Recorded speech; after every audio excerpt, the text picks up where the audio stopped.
Hello, this is Gangrel the Vampire Warrior. Welcome to Fangin' and Bangin'. And you know, we all know, it's the Halloween season. So I got my fangs in, I got my glasses on, and I got my vest. And I'm ready to do a little fangin' and bangin'. So I'm going to sit back and I'm going to run through my mind. I'm going to think if I can find a little bit of a ghost story to share with all you on this All Hallow season. So let's get started. I'm gonna lose that crazy voice and all that, and I may lose these fangs halfway through this. But I've been running my mind. Raymond, the producer, he's going like it's Halloween. Gotta get on here and do a little special show. It's not really an episode or anything like that. So I'm trying to think. I can go back across my mind. It's so many different stories of seeing ghosts with different peoples and different things. So let's play off of I'm gonna, you guys don't judge me, but I'm gonna pull these fangs out, right? I know you thought vampires are real, vampires live, but they do, but not this one today. So I'm gonna lose these fangs.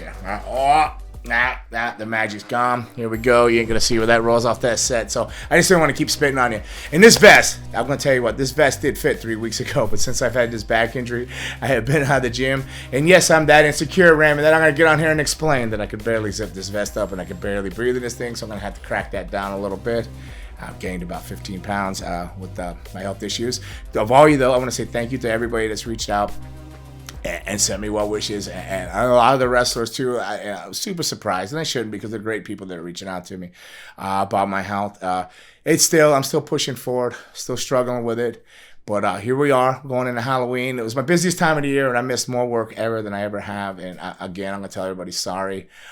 In all the states and places, if I let you down and I haven't, if I didn't make a show in your town, I am trying to get straightened out. I am trying to get ready for this last run. That's why I'm doing this here, because I won't be here next week when this airs. So, because I'm hopefully on the road. Hopefully I've mended enough to be able to make the towns, and I'll probably be in California when this is getting done. So, let me run through this rickety, ratcheted vampire mind of mine and run back to think, let's go back let's cover, I'll go with like one of my first ghost encounters with Luna, right? So since being The Dark Side of the Ring came out, which I want to say was, they did do that well. I was super worried. If you listen to the podcast regular here on the YouTube channel or Spotify here, and I was very concerned. There was the plane ride from hell, but you know what? Ric Flair probably deserved everything he got off of that. I'm gonna tell you. But maybe just a lot of stuff went down, and you get worried about how things get edited.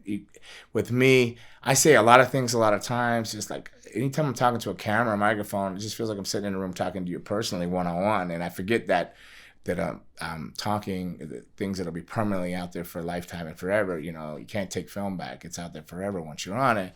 So you get nervous, wondering what the heck did you actually say, or how it could be used and re-edited and chopped up or not used at all and stuff like that. But I think kudos to them. They did a hell of a job. You can't.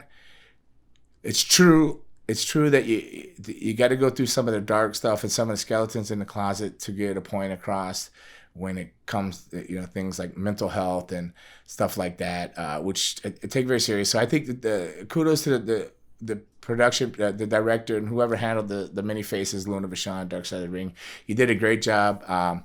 And I think it wasn't really a dark light on her. You just kind of really shined a light and helped people really understand Angel Vachon, or Gertrude Heard Vachon, or Gertrude Elizabeth Heard Vachon, or whatever faces you're looking at. Angel, Trudy, Luna Vachon, lunatic, So thank you guys. I was a little concerned, but you did a great job. Thank you. So with that being said, we're going to move on to and if this feels forced to everybody, I'm sorry, because maybe I've gotten so used to sitting with Kid Cadet to the right of me.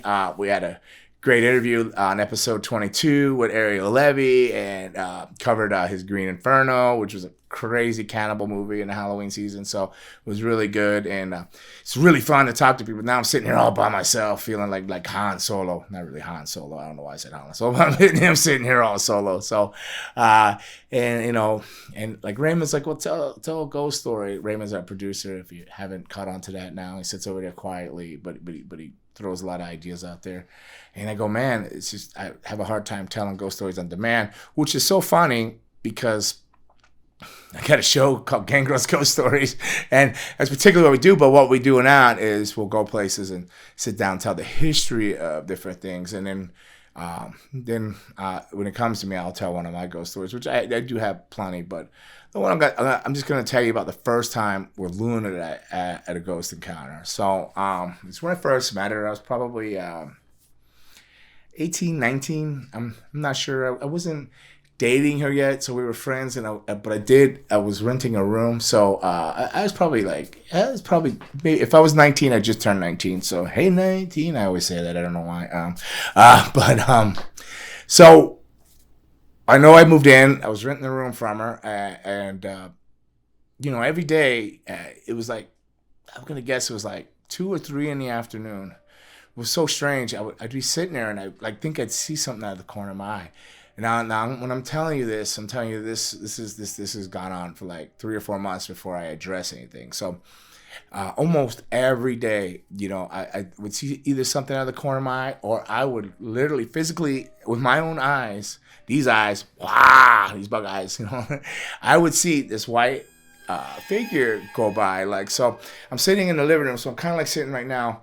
Over here was a dining room, and to the back was a kitchen. So if I was sitting in the living room facing this way, it would go from the kitchen to the dining room, almost like it had cooked something in the kitchen and was taking it to the dining room. And it was and you hear people tell ghost stories. Oh, but yes, it was a flowy white, like flowy like white. It was a white. It looked like a white lady, but it was a white shape of a woman, and it looked like she had like very Stevie Nicks-y, like kind of like a white, like clothes hanging. So I don't know if it was clothes, but the figure was just that. If you could picture that, right? It was just, if you could picture Stevie Nicks, kind of like a ghost, but old, like older. I'm sorry, I'm older, but passing through there. So this went on for 3 months, maybe possibly 4. Like, one day I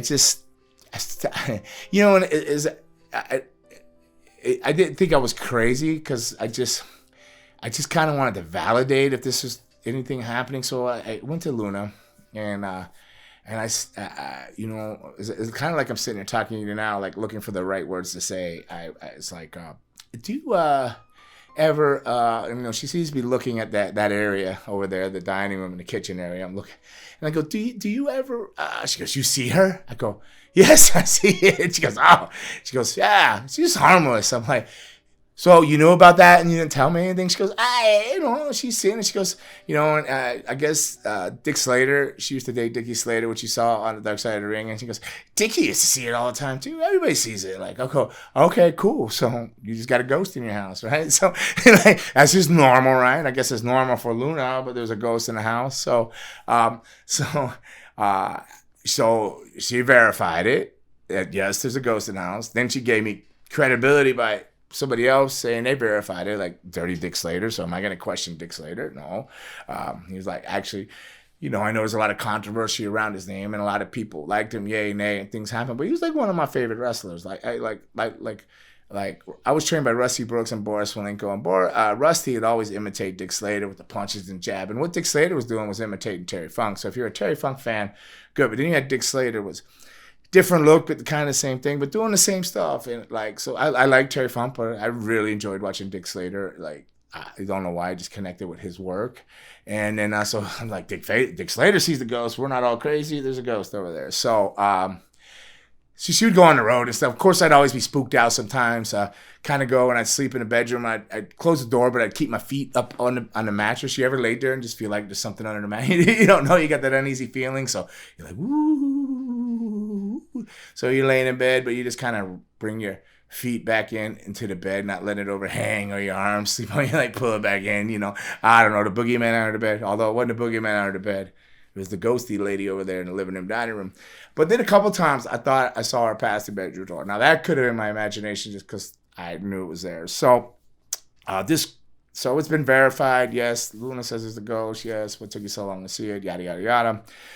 So time goes on, and then me and Luna start dating, and me and Luna are together. And time goes on, I still see the ghost all the time.